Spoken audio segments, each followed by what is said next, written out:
दोस्तों, welcome to my vision classes.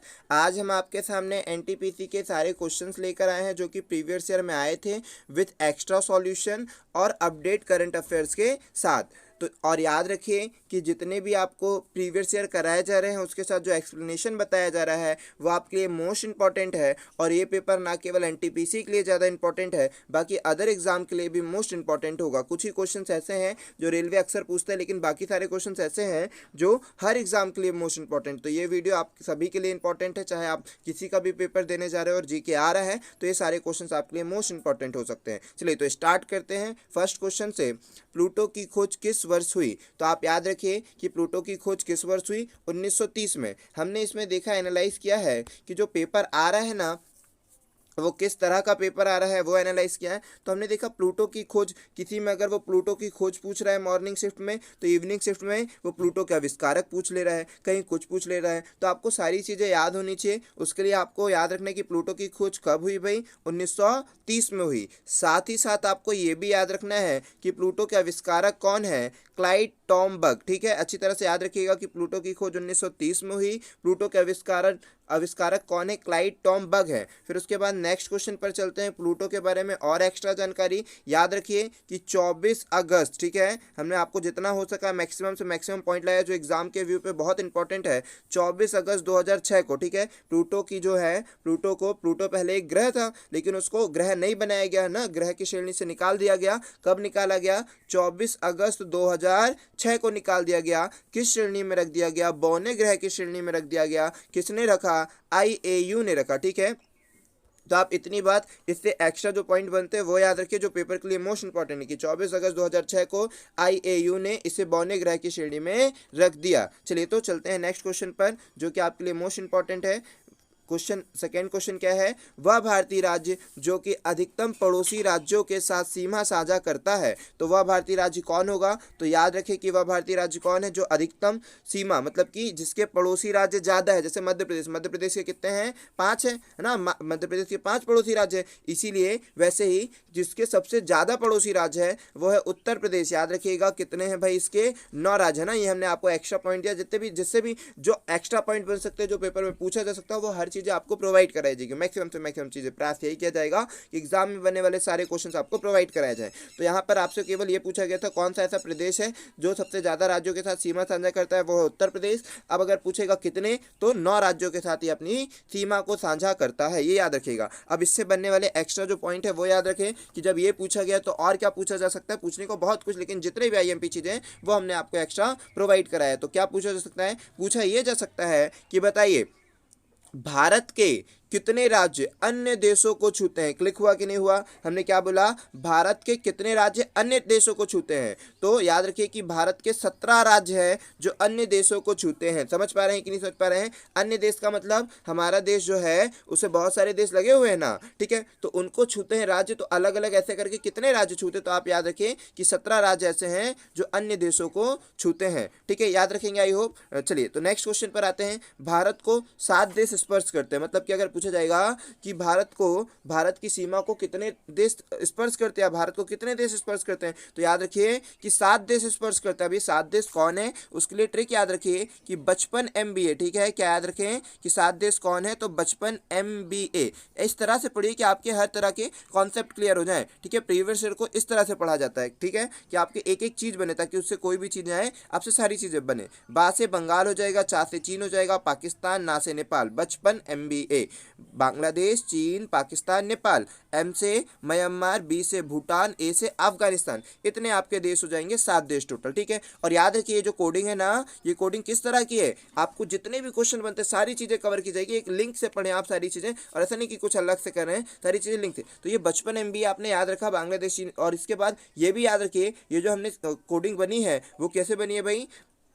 ये according to area भी बनी हुई है। अगर आपसे पूछा जाएगा कि भारत देश को सबसे ज्यादा कौन स्पर्श करता है, भारत देश की सीमा किस देश से सबसे ज्यादा लगी है, तो बांग्लादेश से, उसके बाद चीन से, उसके बाद पाकिस्तान से, उसके बाद नेपाल, उसके बाद म्यांमार, उसके बाद भूटान, और सबसे कम सीमा लगी है अफगानिस्तान से। इस तरह के भी क्वेश्चन अगर आपके सामने आएंगे तो आपसे बन जाने चाहिए। आई होप कि ये क्वेश्चन आपसे बनेंगे। चलते हैं नेक्स्ट क्वेश्चन पर।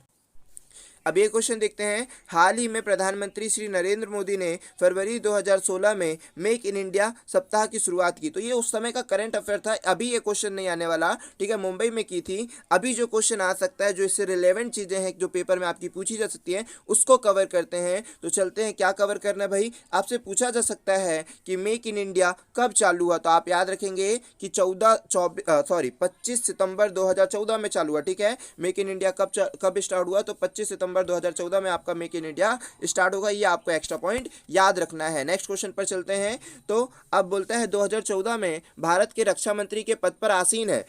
तो उस समय कौन आसीन थे भाई, मनोहर पारिकर, ठीक है। चूंकि तो अभी तो इनका देहांत हो गया है मनोहर पारिकर का, ठीक है, तो अब इससे एक्स्ट्रा पॉइंट, ठीक है, उस समय का याद। तो जो भी उस समय के करंट रहते हैं आपको ये याद रखना है, फिर उसी से अपडेट चीजें आपको पढ़ना है। इसको कहते हैं प्रीवियस ईयर का पढ़ना, ठीक है। ऐसे पढ़ने से आपको फायदा होता है, ना कि केवल प्रीवियस ईयर पढ़ लेने से, ठीक है। तो यहाँ पर देखते हैं मनोहर पारिकर के बारे में कुछ एक्स्ट्रा बातें कि ये 3 बार गोवा के सीएम रह चुके, ये याद रखिएगा, ठीक है। 3 बार गोवा के सीएम रह चुके। इनका जन्म कहाँ हुआ है, इनका जन्म, ये अलग अलग बातें कि 3 बार गोवा के सीएम रह चुके, जन्म इनका हुआ है गोवा के पाणजी में हुआ है, ये आप याद रखिएगा। फिर नेक्स्ट क्या याद रखना है आपको कि इनकी जो मृत्यु होगी वो गोवा के मापुस में होगी। इनकी मृत्यु की डेट रहा लेकिन उतना इंपॉर्टेंट नहीं है, ठीक है। प्लेस याद रखिए कि मृत्यु भी हुई और ये सारी चीजें, ठीक है, कि कब हुई। फिर उसके बाद एक्स्ट्रा पॉइंट जो याद रखना है वो याद रखिएगा कि अभी जो वर्तमान में रक्षा मंत्री है वो कौन है, निर्मला सीतारमण। और ये पहली रक्षा मंत्री है ना, महिला पहली रक्षा मंत्री है निर्मला सीतारमण, ठीक है। तो ये भी आपको याद रखना है। नेक्स्ट क्वेश्चन पर चलते हैं। भारतीय स्टेट बैंक को पूर्व में किस रूप में जाना जाता था। तो याद रखिए कि भारतीय स्टेट बैंक को किस रूप में जाना जाता था, भारतीय स्टेट बैंक को इंपीरियल बैंक ऑफ इंडिया के नाम से जाना जाता था। इससे बनने वाली एक्स्ट्रा पॉइंट जो आपको याद रखना है वो क्या याद रखना है कि पेपर में और क्या पूछा जा सकता है। तो याद रखिए एसबीआई डे पूछा जाता है कि एसबीआई डे कब सेलिब्रेट होगा। समझ रहे हैं कि नहीं समझ रहे हैं। भारतीय स्टेट बैंक को पूर्व में किस रूप से जाना जाता था, इंपीरियल बैंक, ये आपको याद हो गया। अगर आपसे ये पूछ लिया जाए, ठीक है, आरबीआई, अगर आरबीआई के गठन पूछा जाएगा तो बताइएगा 1935 का जो ईयर होगा वो 1935 होगा। याद रखिएगा कि आरबीआई का ईयर कब रहेगा। लेकिन आपसे पूछा जा सकता है कि एसबीआई, अभी एसबीआई की बात करें तो एसबीआई पे आते हैं, इसका डे पूछा जाएगा तो याद रखिए 1 जुलाई, ठीक है, 1 जुलाई 1955, ठीक है। एसबीआई डे कब मनाया जाएगा, तो 1 जुलाई 1955 में इसकी गठन हुआ था या फिर इसका निर्माण होगा एसबीआई का। और एसबीआई डे कब सेलिब्रेट करते हैं, तो 1 जुलाई को सेलिब्रेट करते हैं। ये भी बात आप अच्छी तरह से याद रखिएगा। तो आई होप कि इतने इस क्वेश्चन से इतने एक्स्ट्रा पॉइंट बनते हैं जो कि आपको याद रहेंगे। चलते हैं नेक्स्ट क्वेश्चन पर। यहाँ पर देखते हैं, यहाँ पर क्वेश्चन में क्या क्या है कि मिल्क पाश्चराइजेशन किया जाता है। क्यों किया जाता है भाई, मिल्क पाश्चराइजेशन क्यों किया जाता है, तो दूध में विद्यमान जीवाणुओं को मारने के लिए दूध का जो पाश्चराइजेशन किया जाता है, जैसे कि सांची वाले करते हैं और भी जिनको थोड़ा लंबे समय तक चलाना पड़ता है। तो क्यों किया जाता है कि उसमें दूध के जो विद्यमान कीटाणु है, जो भी जीवाणु है, वो मारे जा सके। आई होप कि ये बात आपको याद रहेगी। चलते हैं नेक्स्ट क्वेश्चन पर।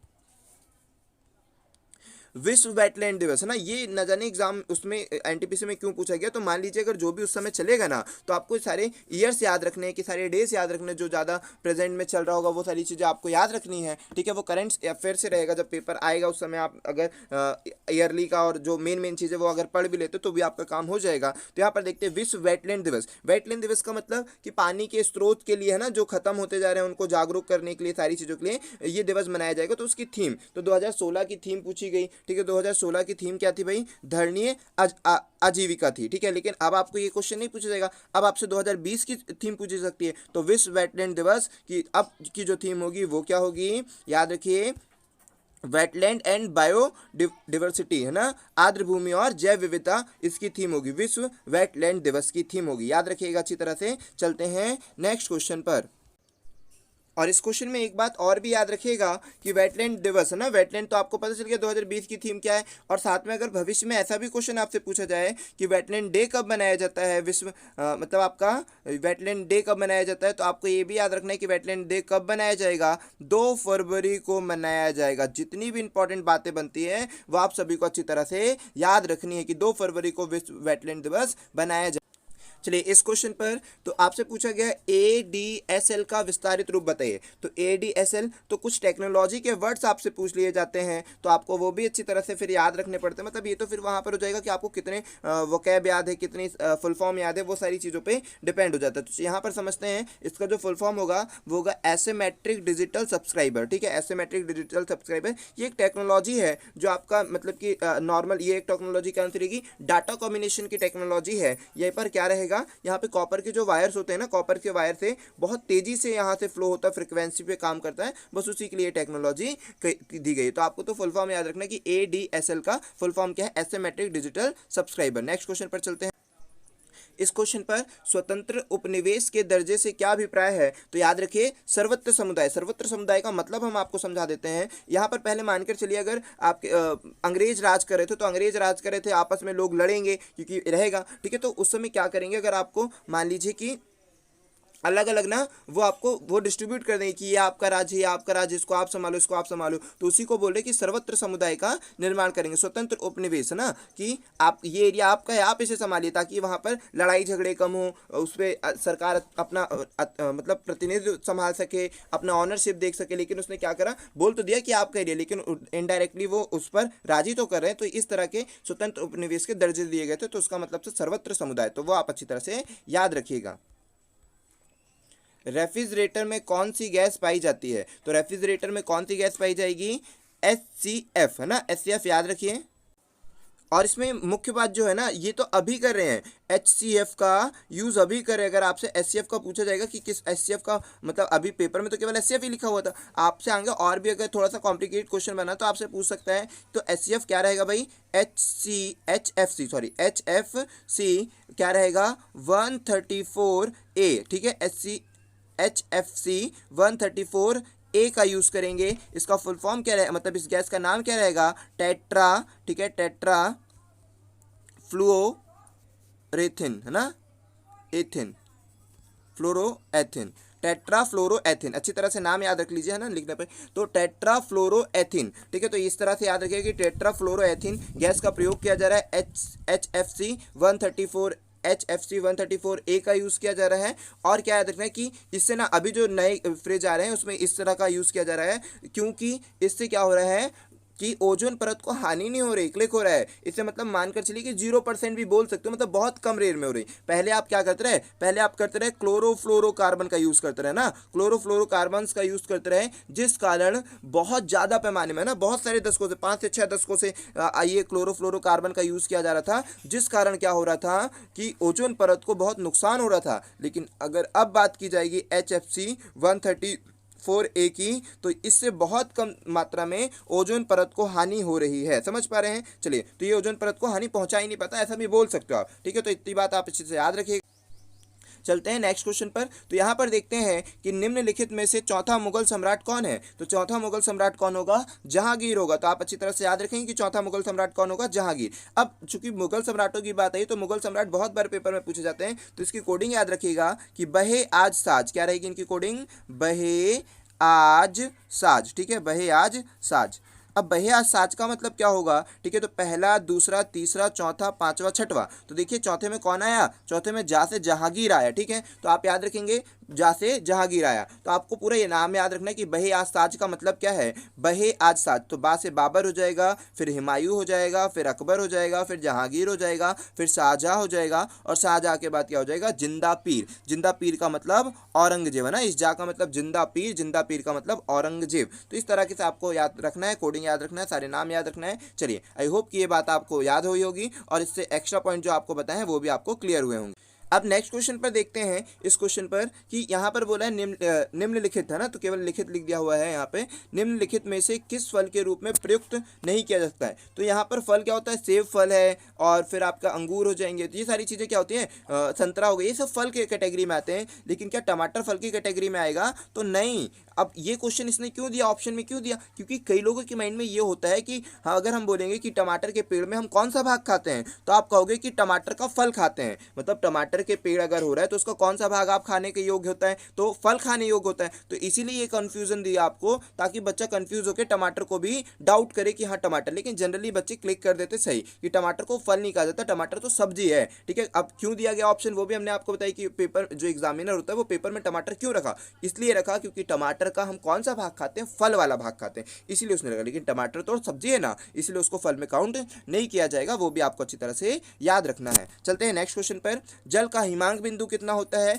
तो आप याद रखिए कि जल का हिमांक बिंदु कितना होता है। हिमांक का मतलब जमने का, ठीक है, हिमांक का मतलब जल जमता कब है, ठोस कब हो जाता है, तो जल हो जाता है 0 डिग्री पर बर्फ बन जाता है। क्वाथनांक पूछेगा तो 100 डिग्री सेल्सियस पर, 0 डिग्री सेल्सियस पर हिमांक फ्रीजिंग पॉइंट हैगा, और बॉइलिंग पॉइंट कब होगा, 100 डिग्री सेल्सियस पर। जल के बारे में इतनी बातें तो आपको बिल्कुल कंठस्थ होनी चाहिए। अगर आज आप कंपटीशन के एग्जाम में तैयारी कर रहे हैं तो इतनी बातें आपको कंठस्थ होनी चाहिए कि फ्रीजिंग पॉइंट है ना, फ्रीजिंग पॉइंट जल का जो होगा, फ्रीजिंग पॉइंट कितना होगा, फ्रीजिंग पॉइंट है आपका 0 डिग्री सेल्सियस। ठीक है, बॉइलिंग पॉइंट कितना होगा, क्वाथनांक बिंदु कितना होगा, बॉइलिंग पॉइंट होगा 100 डिग्री सेल्सियस। और फिर आपका डेंसिटी पूछ सकता है कि जल की डेंसिटी कितनी, तो 4 डिग्री सेल्सियस। इस तरह से आपको याद रखना है कि घनत्व कितना है, 4 डिग्री सेल्सियस। चलते हैं नेक्स्ट क्वेश्चन पर। 2014 के लोकसभा चुनाव में जीती गई सीटों की कुल संख्या के आधार पर दूसरी पार्टी कौन बनी थी, तो कांग्रेस। हालांकि अभी तो कांग्रेस की बड़ी हालत खराब सी है, ठीक है, तो आप अच्छे से याद रखिए कि कांग्रेस होगी। अभी की भी जो सेकेंड पार्टी कहलाएगी वो भी कांग्रेस ही कहलाएगी, विपक्ष, लेकिन उतने वोट नहीं रह गए, विपक्ष लाइक भी उनके पास वोट नहीं रह गए। ठीक है, तो 2019 की जीत हुई, अच्छी खासी जीत हुई थी मोदी जी की। चलिए नेक्स्ट क्वेश्चन पर चलते हैं। यहाँ पर देखते हैं कि किस बल के कारण ब्रेक लगाने पर कार रुक जाती है, तो किस बल के कारण ब्रेक लगाने पर कार रुक जाती है, तो आप याद रखें घर्षण बल के कारण ब्रेक लगाने पर कार रुक जाती है। अगर आपसे ये भी बोला जाएगा कि हम मनुष्य पृथ्वी पर क्यों चल पाता है, तो गुरुत्वाकर्षण बल तो है, लेकिन घर्षण के कारण भी आप चल पाता है। तो इस तरह के कुछ याद रखें कि घर्षण बल के जो एग्जाम्पल्स हैं वो आपको पेपर में पूछे जा सकते हैं। केवल घर्षण बल नहीं, जितने भी फिजिक्स के लॉ है ना, उस बेस पर 1-2 नियम के लॉ पर आपसे क्वेश्चन पूछे जा सकते हैं। तो आप प्रिपेयर रहिए कि अगर आपसे कुछ भी पूछा जाए तो आपसे सारी चीजें बन जाए। नेक्स्ट क्वेश्चन पर चलते हैं। नेक्स्ट क्वेश्चन आपसे पूछता है कि DOCX या फिर डॉक्स बोल सकते हैं, ठीक है, निम्नलिखित में से किसका एक्सटेंशन नेम है। एक्सटेंशन नेम का मतलब ये होता है, जैसे अगर आप पीडीएफ बना रहे हैं, हम ही पीडीएफ बना रहे हैं, तो वहां पर क्या आएगा भाई, जिसकी ऐप से बना रहे कुछ भी बनाए, तो पीडीएफ के लास्ट में PDF नहीं आता है, तो ये पीडीएफ क्या होता है, ये पीडीएफ एक्सटेंशन नेम होता है। तो यही एक्सटेंशन नेम जिसके लास्ट में अगर फोटो करते हो तो GPG आ जाता है, GPH आ जाता है, ठीक है। तो इस तरह के जो लास्ट में नेम आते हैं पॉइंट करने के बाद, उसको आप एक्सटेंशन नेम बोलते हो। तो माइक्रोसॉफ्ट वर्ड है ना, माइक्रोसॉफ्ट वर्ड में जब आप करते हो तो उसके लास्ट में कोई भी अगर फाइल बना रहे हो, कोई भी नाम लिखा होगा, ठीक है, जैसे MV क्लासेस लिखा हुआ है, उसके बाजू में पॉइंट लिखा रहेगा, फिर DOC मतलब कि ये डॉक्यूमेंट है, ठीक है, डॉक्यूमेंट है, ये PDF है। तो इस तरह की बातें आपको लिखे रहते हो। DOC किसका फुल फॉर्म है, डॉक्स माइक्रोसॉफ्ट वर्ड का है। नेक्स्ट क्वेश्चन पर चलते हैं। क्या बोलता है, वह खेल जिसमें हम विपक्षी, NTPC और रेलवे को हमने अक्सर देखा है कि ऐसे भी क्वेश्चन पूछ लेता है जो जनरल बच्चों से बन जाने चाहिए। अगर वो बचपन से अगर एक्टिव है, उनका माइंड एक्टिव रहता है और हर चीज़ों को देखा, तो डेली लाइफ से भी बहुत सारे क्वेश्चन पूछ लिए जाते हैं, ठीक है। तो वह खेल जिसमें हम विपक्षी टीम के खिलाड़ियों को स्पष्ट करते हैं और स्पष्ट करते ही विपक्षी खिलाड़ी आउट हो जाता है, तो वो खेल क्या कहलाता है, कबड्डी का खेल कहलाता है, ठीक है। हालांकि इसने तो केवल आउट कर दिया, उसको तो वापस भी आना होता है, अगर वहीं पर उसको पकड़ के दबोच दिए थोड़ी ना वो आउट होगा, तो वो भी आपको याद रखना है, ठीक है। तो कबड्डी का वो खेल होगा जिसपे आप टच करेंगे विपक्ष टीम की, तो वो हार जाएगा या आउट हो जाएगा। नेक्स्ट क्वेश्चन पर चलते हैं। गोलकुंडा बंदरगाह का निर्माण किस राजवंश के शासनकाल के दौरान किया गया, तो गोलकुंडा जो बंदरगाह का निर्माण होगा वो किस वंश के राजवंश, काकतीय राजवंश होगा, ठीक है, काकतीय राजवंश। ये सब हिस्ट्री के कुछ क्वेश्चन होंगे जो आपको याद होने चाहिए। नेक्स्ट क्वेश्चन पर चलते हैं।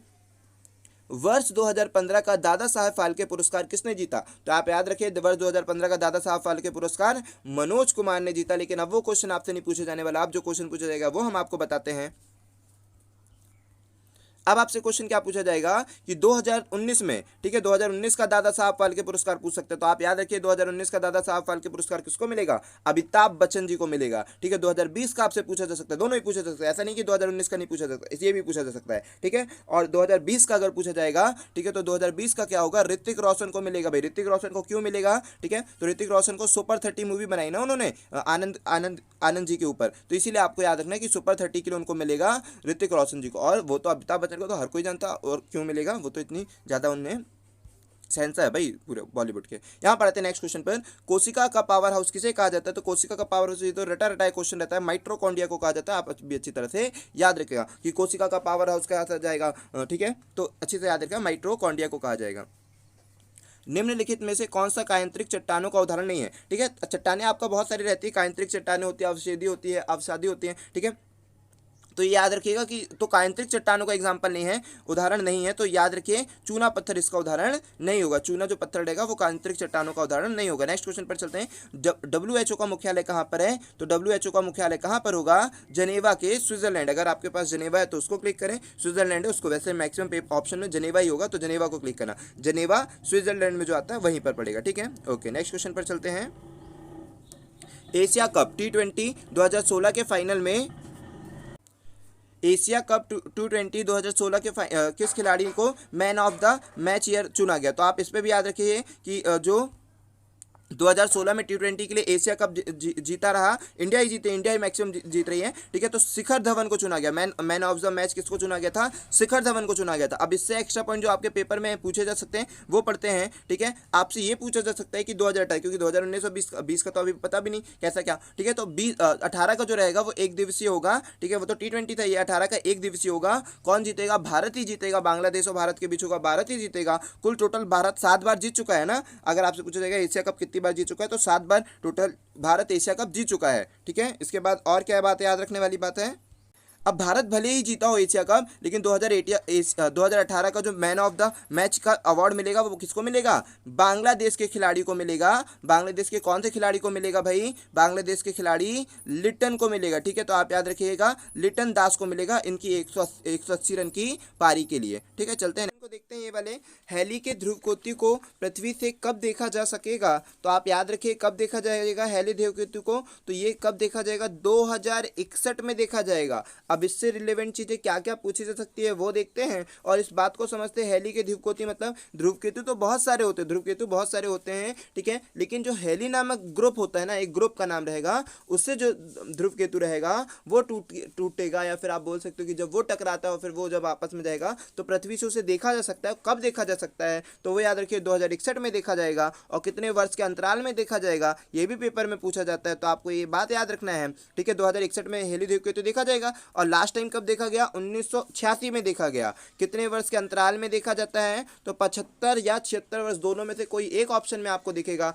दोनों में से कोई एक ही आपको दिखेगा, उसमें एक को क्लिक करना होगा। ठीक है, तो या तो 75 को क्लिक करिएगा या तो 76 को। लेकिन जनरली हमने जो पढ़ा रहता है वो क्या पढ़ा होता है बुकों में? 76 वर्ष पढ़ा होता है। 75 भी सही है, जो आपके कई बार पेपर में NTPC पेपरों में 76 वर्ष दिया नहीं हो तो आप 75 को ही प्रेफर कर सकते हैं, दोनों ही राइट आंसर होंगे। ठीक है, 2061 में देखा जाएगा। और देखा कब गया है? 1986 में। क्या अब इसमें क्या फायदा होता है? इसे आप नग्न आंखों से देख सकते हैं। नग्न आंखों का मतलब आपको आंखों में कोई दूरबीन नहीं लगाने की जरूरत होगी, चश्मा पहनने की जरूरत नहीं होगी, कोई आर्टिफिशियल कुछ लेने की जरूरत नहीं होगी। जो आपकी नॉर्मल आइज है आप इस आइज से उस ध्रुवकेतु को देख सकते हैं, बस वही चीज है और कुछ नहीं। ठीक है, तो 2061 में देखने मिलेगा।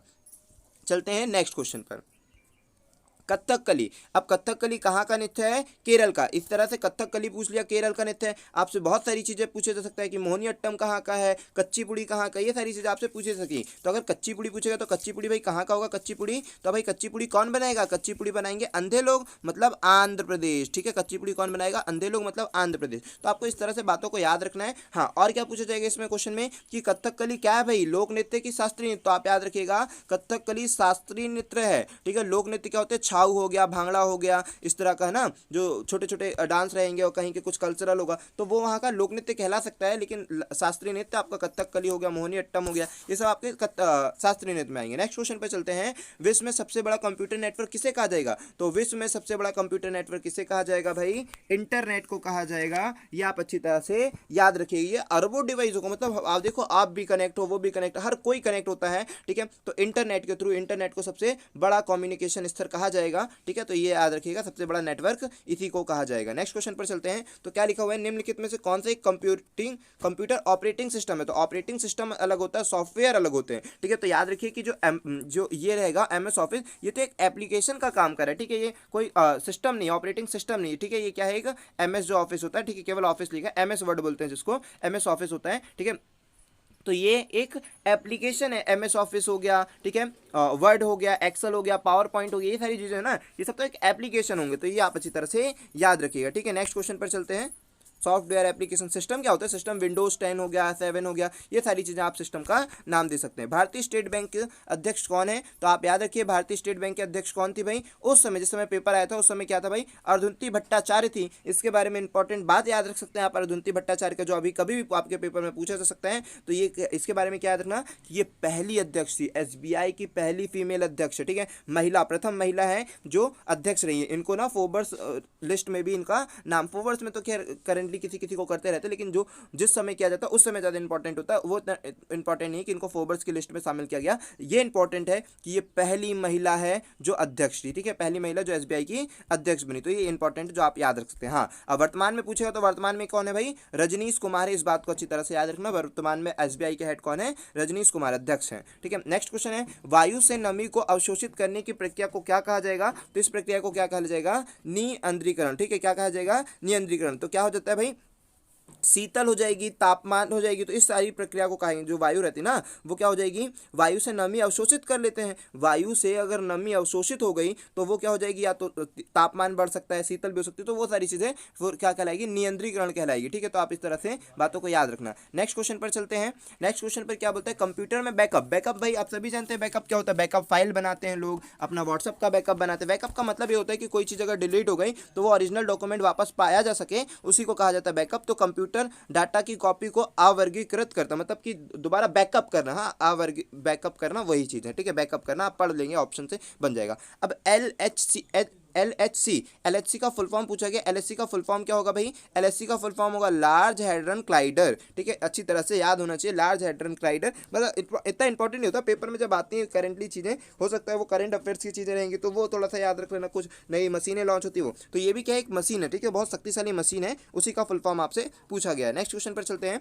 वायु संतृप्त मानी जाती है। संतृप्त का मतलब क्या रहेगा, ठीक है, तो वो याद रखिए कि इसमें क्या रहेगा, जलवाष्प की मात्रा अधिक हो जाती है। अब जलवाष्प है, चूंकि जलवाष्प गैस अगर आपसे पूछा जाएगा जलवाष्प किसका मिश्रण होता है, तो ये भी आपसे पेपर में पूछा सकता है। तो जलवाष्प होता है हाइड्रोजन और कार्बन मोनोऑक्साइड, ठीक है, ये भी अच्छी तरह से याद रखना, आपसे पूछा जाता है जलवाष्प किसका मिश्रण है, तो जलवाष्प किसे कहा जाता है, हाइड्रोजन गैस और कार्बन मोनोऑक्साइड गैस मिलती है, तो इसे कहा जाता है जलवाष्प गैस, ठीक है। प्रोड्यूसर गैस कहा जाता है, एक होता है जलवाष्प गैस, एक होती है प्रोड्यूसर गैस। प्रोड्यूसर गैस भी आपसे पूछा सकता है, सारे जो भी पेपर में आते हैं वो सारी चीजें हम आपको प्रोवाइड कर रहे हैं। प्रोड्यूसर गैस अगर आपसे पूछा जाएगा तो नाइट्रोजन और कार्बन मोनोऑक्साइड, ठीक है, जलवाष्प होती है हाइड्रोजन और कार्बन मोनोऑक्साइड, और प्रोड्यूसर गैस होती है नाइट्रोजन और कार्बन मोनोऑक्साइड, ठीक है, वो भी आप अच्छी तरह से याद रखना, ठीक है। तो वायु संतृप्त मानी जाती है, इसमें जब जलवाष्प की मात्रा अधिक होती है, ये याद रखिएगा। और क्या बनेगा, इससे इंपॉर्टेंट चीज है वो याद रखें कि ये तो हो गई जलवाष्प अधिक होती है, साथ में ये माने कि जब इसकी आर्द्रता 100% हो जाती है ना, जब वायु में क्या होती है, आर्द्रता 100% हो जाती है, ठीक है, और वायु क्या होती है, जल को और अधिक नहीं ग्रहण कर सकती, ठीक है, जो वायु रहेगी वो जल को और अधिक ग्रहण नहीं कर सकती है, तो वैसी स्थिति को आप क्या कहेंगे, संतृप्तिकरण कहेंगे। क्या कहेंगे भाई, संतृप्तिकरण कहा जाएगा। और इस समय क्या हो जाएगा, वायु के शीतल होने पर क्या होगा, जब वायु ठंडी हो रही तो वायु संकुचित हो जाएगी, वायु आपस में आती जाएगी। जब वायु ठंडी हो रही भाई तो वायु आपस में आती जाएगी, तो इस रूप से क्या होगा, इस रूप से आपको कोहरा मिलेगा, ठीक है, नहीं सुना, कोहरा हो जाता है, तो जब वायु आपस में बजेगी तो कोहरा मिल सकता है, वर्षा हो जाएगी, बर्फ बन सकती है, तो इस तरह की कोई चीज़ आपको ओला दिख सकती है, ओला में बरसात दिखता है, इस तरह की चीज़ आपको दिख सकती हैं। चलते हैं नेक्स्ट क्वेश्चन पर, ठीक है। विश्व विख्यात टेनिस खिलाड़ी राफेल नाडाल किस देश से इंपॉर्टेंट है, तो जितने भी फेमस जो भी रहेंगे प्लेयर्स रहेंगे उसके देशों के नाम आपसे पूछा जा सकता है, ठीक है, हुसैन बोल्ट का पूछ ले, किसी का भी बोल्ट है, तो आपको उसके बारे में थोड़ा सा याद रखना पड़ेगा, वो खिलाड़ी कहाँ थे। तो राफेल नाडाल कहाँ से भाई, स्पेन से, इस बात को अच्छी तरह से याद रखिएगा। हवा महल निर्मित है, किससे निर्मित है, तो आपको याद रखना है भाई, लाल और गुलाबी पत्थरों से। गुलाबी पत्थर अगर आपको दिखता तो भी शायद आप याद रखते, क्योंकि हवा महल कहाँ स्थित है,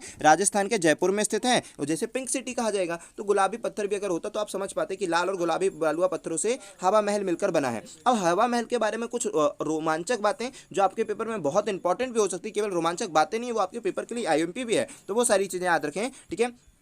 अब नेक्स्ट आते हैं बातों को कि इसे कब किसने बनाया, कब बनाया, ये भी इंपॉर्टेंट है। तो इसे कब बनाया गया भाई, 1799 में बनाया गया, हवा महल को 1799 में बनाया गया, इस बात को याद रखिएगा। कौन बनाया, महाराजा सवाई प्रताप सिंह ने बनाया, इस बात को अच्छी तरह से याद रखिएगा, ये महाराजा सवाई प्रताप सिंह ने बताया। बहुत इंपॉर्टेंट बात ये होने वाली है कि कहाँ पर है, वो तो आपको पता ही रहना चाहिए कि राजस्थान के जयपुर में इंपॉर्टेंट है, ये बहुत इंपॉर्टेंट पूछा गया भाई पेपर में, ठीक है, पेपर में पूछा गया आपका कि हवा महल में, जनरली लोगों को नहीं मालूम होता है, ठीक है, हवा महल में कुल कितनी खिड़कियां हैं तो हवा महल में 953 खिड़कियां हैं, वो आपको अच्छी तरह से याद रख लेनी है। ठीक है, पेपर में पूछा गया क्वेश्चन हम आपको बता रहे हैं, बाकी सब तो पूछा गया है, लेकिन ये क्वेश्चन कुछ यूनिक होता है जो बच्चे याद नहीं रख पाते हैं। तो 953 खिड़कियां हवा महल में टोटल। ठीक है, हवा महल मतलब एक अच्छा रोमांचक क्वेश्चन है। ठीक है, तो आप अच्छी तरह से याद रखिएगा कि हवा महल में 953 खिड़कियां हैं। नेक्स्ट क्वेश्चन पर चलते हैं कि फुटबॉल से संबंधित नहीं है, कौन सी ट्रॉफी जो फुटबॉल से संबंधित नहीं है, तो KD बाबू ट्रॉफी है ना। तो मतलब कि ये ट्रॉफी फुटबॉल से संबंधित है। आपको इसके लिए फिर फुटबॉल की ट्रॉफियों के नाम याद होने चाहिए, जैसे मनरेगा कप। ठीक है, मनरेगा कप, तो उसमें क्या रहेगा, फुटबॉल से संबंधित। इस तरह के कुछ ऐसे कप रहेंगे जो फुटबॉल से संबंधित होंगे, वो आपको याद रखना है। फिर यहाँ पर क्या बोलते हैं, न्यूटन की खोज किसने की, इसके लिए तो बच्चों को याद रहता है, आप भी याद रखें भाई। ठीक है, ईंट पर नाच काफी बच्चों को याद रखता है, जो पहले से ट्रिक बन चुकी है ईंट पर नाच, और जो सरल है तो हम डायरेक्टली आपको वो बताते हैं, लेकिन जो ट्रिक कठिन रहती है, जो आपको नहीं पता रहती है, पहले से नहीं समझ पाते, वो ट्रिक हम आपको प्रोवाइड कराते हैं। ठीक है, ईंट पर नाच, ईंट पर नाच का मतलब इलेक्ट्रॉन की खोज कौन करेंगे, जे थॉमसन। ठीक है, ई से मतलब इलेक्ट्रॉन की खोज जे थॉमसन करेंगे। प्रोटॉन की खोज पा से प्रोटॉन, रा से रदरफोर्ड करेंगे। न्यूट्रॉन की खोज चैडविक करेंगे। इस बात को आप अच्छी तरह से याद करना, इलेक्ट्रॉन की खोज जे थॉमसन करेंगे, प्रोटॉन की खोज रदरफोर्ड करेंगे, न्यूट्रॉन की खोज चैडविक करेंगे। इस बात को अच्छी तरह से याद रखना, जो टेक्निक बताया है वो भी अच्छी तरह से लिख लेना, अपने याद रखना हमेशा। चिपको आंदोलन संबंधित है, तो चिपको आंदोलन सभी को पता होता है, बच्चों को भाई आपको नहीं पता है तो मालूम रखो कि चिपको आंदोलन किससे संबंधित है, वृक्षों से संबंधित है। ये आपने 10th क्लास तक में पढ़ा होगा कि चिपको आंदोलन वृक्षों से संबंधित है। क्या हुआ था, कैसी घटना थी, वो करते हैं। उधर पे ना लाखों की संख्या में पेड़ काटने जा रहे थे, तो उस समय वहां के गांव वाले, मेनली तो महिलाएं तक है ना, जो फोटो वायरल होती है, जो फोटो आपकी बुकों में दिखाई जाती है, वो महिलाएं जो होती हैं पेड़ों पर चिपकी रहती है, तो इसको बोला जाता है चिपको आंदोलन। कि भाई वो बोलती कि हमको मार दो लेकिन पेड़ नहीं कटने देंगे, हम समझ रहे हैं, हमारी जान जाएगी तभी पेड़ की जा पाएगी, वरना मतलब कटने नहीं देंगे पेड़ों को, वृक्षों को संभालते। तो बहुत बड़ा अच्छा मूवमेंट था और पेड़ों के लिए, हरियाली के लिए रहा, इसलिए बहुत ज़्यादा फेमस हुआ। तो याद रखें ये कहाँ पर हुआ, ये आपसे पूछा जा सकता है।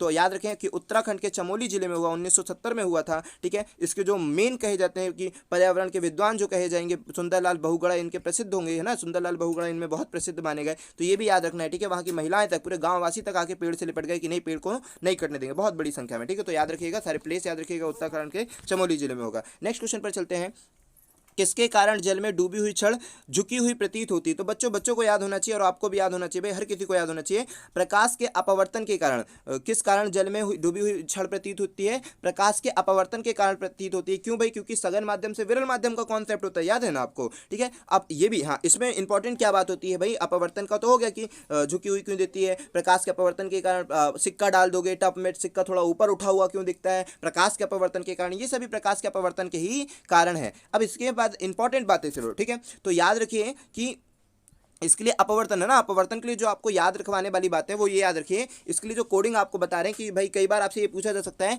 कि कैसा होता है अपवर्तन, क्या होता है, पहले वो देख लो, अपवर्तन समझ लो। एक लाइन ऐसी रहेगी, ये होता है अभिलंब, आप स्टेट मानो कि ये स्टेट अभिलंब है, तो क्या होगा, मान लो अगर ये सघन माध्यम, ये विरल माध्यम है, तो सघन माध्यम, विरल माध्यम, ये सारी दो माध्यम रहेंगे। तो अगर प्रकाश की किरण यहाँ से आ रही है और यहाँ, तो अगर यहाँ जा रही तो इसको ऐसा सीधा जाना था, सीधा जाना था ना भाई, अगर ऐसे आई है तो इसको एकदम सीधा जाना था ऐसा। फिर से हम बना देते हैं, ये है और ये ऐसा है, तो अगर प्रकाश की किरण ऐसी आई है, टकराई है, तो ऐसे ऐसे ऐसे सीधा जाना था, लेकिन नहीं, या तो ऐसा थोड़ा सा झुक जाएगी या तो थोड़ा सा दूर हो जाएगी, दो माध्यम, सीधे तो जाएगी निश्चित नहीं जाएगी। ठीक है, या तो थोड़ा पास हो जाएगी, या विलंब है ना, ये आपका अभिलंब हैगा, तो या तो पास हो जाएगी या तो दूर हो जाएगी अभिलंब से। तो ऐसा क्यों होता है, तो ये होता है सघन माध्यम से विरल माध्यम में जाने के कारण होता है, या तो वह अभिलंब से दूर हो जाती है, अभिलंब के पास चल जाती है। तो आप कैसे याद रखें कि अभिलंब के पास चली गई या दूर गई, तो हम उसके लिए आपको कोडिंग दे रहे हैं, संविदा। संविदा का पेपर सुना है ना आपने, संविदा कोडिंग याद रखिएगा। ठीक है, अपवर्तन जैसे ही याद आएगा आप संविदा याद रखिएगा, संविदा आपकी बहुत मदद कराने वाला है, मतलब ये छोटी छोटी गलतियां होने वाली भाई आपकी। ठीक है, तो एक एक नंबर आपके लिए मोस्ट इंपॉर्टेंट, तो उसके लिए हम आपको एक एक हिंट दे रहे हैं कि भाई ये छोटा छोटा लॉजिक आपको अच्छी तरह से, संविदा का जो एग्जाम होता है तो संविदा से याद रखिए। ठीक है, कि संविदा क्या होगा भाई, अपवर्तन के लिए आप संविदा नाम याद रखिए। तो संविदा से क्या होगा कि सघन माध्यम से अगर विरल माध्यम में जाएगी तो दा से दूर हो जाएगी। एक जब आपको याद हो जाएगा तो दूसरा तो खुद बन जाएगा। फिर से बोल देते हैं, सघन, संविदा का फुल फॉर्म, संविदा का फुल फॉर्म सघन माध्यम से विरल माध्यम में जाएगी तो अभिलंब से दूर हो जाएगी, याद रहेगा, सघन माध्यम से विरल माध्यम में जाएगी तो अभिलंब से दूर हो जाएगी, दा से दूर। तो इसी प्रकार अगर बोल देंगे कि विरल माध्यम से सघन माध्यम में जाएगी तो अभिलंब के पास हो जाएगी, ये आपको याद रख लेना है। ठीक है, तो आई होप कि ये बात आपको पसंद आई होगी और सारी चीजें समझ में आ रही होगी। अगर इसी तरह समझ में आ रही है तो आप हमारे चैनल को लाइक करें, सब्सक्राइब करें, अपने दोस्तों तक शेयर करें। ठीक है, शेयर जरूर करें भाई, और अपना फीडबैक दे, लाइक ही हमारा थोड़े मोटिवेशन करती है कि हाँ आपके लिए और वीडियो प्रोवाइड करें, लाइक जरूर करें। ठीक है, नेक्स्ट क्वेश्चन पर चलते हैं। बालाघाट खदान किस की लिए प्रसिद्ध है? तो बालाघाट खदान किसके लिए प्रसिद्ध है भाई? तांबे के लिए प्रसिद्ध है। इसके लिए इंपॉर्टेंट याद रखना, ठीक है। यहाँ पर बालाघाट में एक मलाजघाट प्लेस है, ये एशिया में इसका रैंक है भाई, एशिया में, ठीक है। बालाघाट बहुत फेमस है, एमपी में पड़ेगा ये बालाघाट, ठीक है। तो एमपी में पड़ेगा बालाघाट, और वही किसके लिए फेमस है? तांबा के लिए फेमस है। तो ये इंपॉर्टेंट बात है जो आपको याद रखनी है। फिर इसके बाद चलते हैं क्या भाई, अच्छा ये क्वेश्चन 2 बार हो गया, कोई नहीं, यहाँ पर देखते हैं इसका जो फैक्ट है वो पढ़ते हैं आप, कि मलाजगंज खदान मध्य प्रदेश के बालाघाट जिले में है, जो एशिया की सबसे बड़ी खदान। ये आपको इंपॉर्टेंट अच्छी तरह से याद रखना, मलाजगंज प्लेस भी याद रख सकते हैं। नेक्स्ट क्वेश्चन पर चलते हैं। विश्व का एक ऐसा देश, एकमात्र ऐसा कौन सा देश है जहां से मकर रेखा भूमध्य रेखा गुजरती है? मतलब 2 रेखाएं गुजरती है, ठीक है, मकर रेखा और भूमध्य रेखा गुजरती। तो वो क्या है भाई? ब्राजील है। ये आपको याद रखना, 1 लाइन फैक्ट में याद रखना कि ऐसा कौन सा देश है जहां पर मकर रेखा भी घूमती है और भूमध्य रेखा भी घूमती है, वो है गुजरती है, वो है ब्राजील देश, ठीक है। आपसे ये पूछा जा सकता है तीनों रेखाएं किसको? तो ऐसा कोई देश नहीं जिससे तीनों रेखाएं गुजरती है, ठीक है, ऐसा कोई देश नहीं होगा जिससे तीनों रेखाएं गुजरे। लेकिन हाँ, ऐसा महाद्वीप जरूर होगा, अफ्रीका महाद्वीप। ये भी क्वेश्चन पेपरों में बहुत आया करता है कि ऐसा कौन सा महाद्वीप है जहां से तीनों रेखाएं गुजरती है, भूमध्य रेखा, कर्क रेखा, मकर रेखा। तो वो महाद्वीप है अफ्रीका महाद्वीप। तो इस बात को भी आप अच्छी तरह से याद रखिएगा। जितने भी पेपर में बनने वाले हम आपके लिए पूरी मेहनत करके अच्छी तरह से पूरा कंक्लूजन लेके आते हैं कि भाई आपको अच्छी तरह से अच्छा प्रदर्शन दे पाए आप पेपरों में, और प्रीवियस ईयर इस तरह आपको फायदा देता है, ठीक है। आप केवल प्रीवियस ईयर पढ़ लेंगे तो उससे ज्यादा बेनिफिट नहीं होता, बेनिफिट होता है भाई लेकिन उतना ज्यादा नहीं हो पाता। लेकिन जिस तरह हम आपको बता रहे हैं, इससे प्रीवियस ईयर पढ़ने का बिल्कुल 100% प्रॉफिट होता है, ठीक है। बिल्कुल आप मानकर चलिए कि प्रॉफिट मिलने वाला है इससे आपको। मृदा में उगने वाले कीटभक्षी पौधे में कमी होती है, तो किस चीज की होती है? मृदा में उगने वाले जो कीटभक्षी पौधे, कीटभक्षी मतलब